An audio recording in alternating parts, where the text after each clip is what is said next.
Hey, welcome back lads. So let's talk some more about the multiplayer content in Call of Duty Black Ops 6 because there is a lot of stuff that has been leaked out but not officially revealed or confirmed yet, so I think it's a good time to just take a look back at that stuff and do a bit of a recap, you know? Also, the Black Ops 6 reveal happened well over a month ago now, and the next big reveal, the multiplayer reveal, is also over a month away, so the Black Ops 6 news is just kind of dry right now.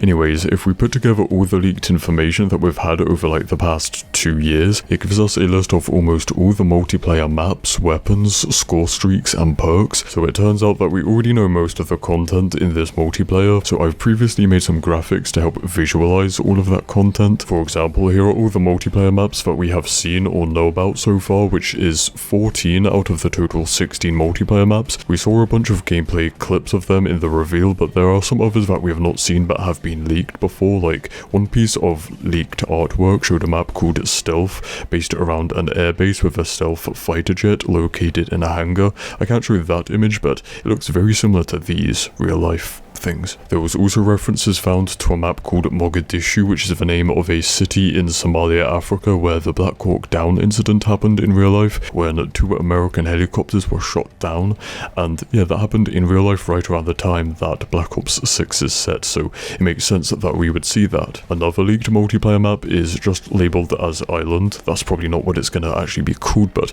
in my mind when I hear Island, I think of something like Cove from Black Ops 2, or Contraband from Black Ops 4, maybe, just because I'm a sucker for tropical island maps. But yeah, we saw nothing like that, but it is supposed to be there. So there's basically only 2 other maps that we don't know about yet.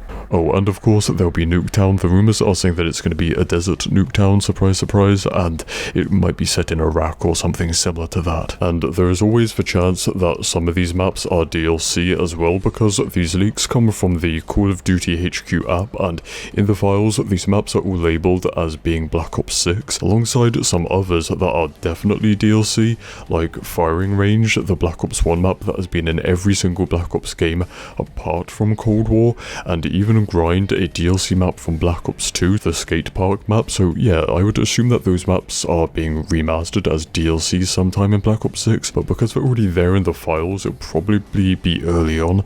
But we know that out of the 16 launch maps, they are all being said to be new maps, so all the launch maps are not remasters. Now, if I just sit here and read off all the weapons, we'll be here forever, so I don't think I'm going to do that.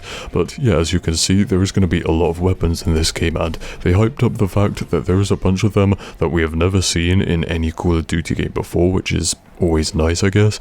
And I think you can safely say that Black Ops 6 having the longest development time of any COD game, you know, it's been developed for over 4 years, has allowed them to make just a content-packed game. And as for the score streaks, it's looking pretty good as well, which is what you'd expect from a Black Ops game, and it is interesting to see stuff returning from Black Ops 1, like the Valkyrie rockets and the Grim Reaper rocket launcher. Also, the Sniper's Nest is back from Black Ops 4, so it's kind of like a mix of those, well, pretty much all the old Black Ops games, pretty much every previous Black Ops game. It's like if those score streaks were all mixed together, which is good. And then I think the last thing that we have here on the list is, well, a full list of all the perks in multiplayer, which I know is maybe not quite as interesting as weapons, streaks and maps, but yeah, there they are. And also, of course, the perk system in Black Ops 6 is going to work differently, and I don't think we've ever seen anything quite like this, where as far as we understand how it works is you can select by default 3 perks, but you can choose any from any category. You know, normally how it's like you have your tier 1, tier 2, tier 3 perks, or maybe they're color coded like blue, green and yellow perks, and normally you can just select one from each, right? But now you can just do it randomly, like you can have 2 blue perks and 1 green perk. Maybe you can have 3 green perks. You can just mix and match.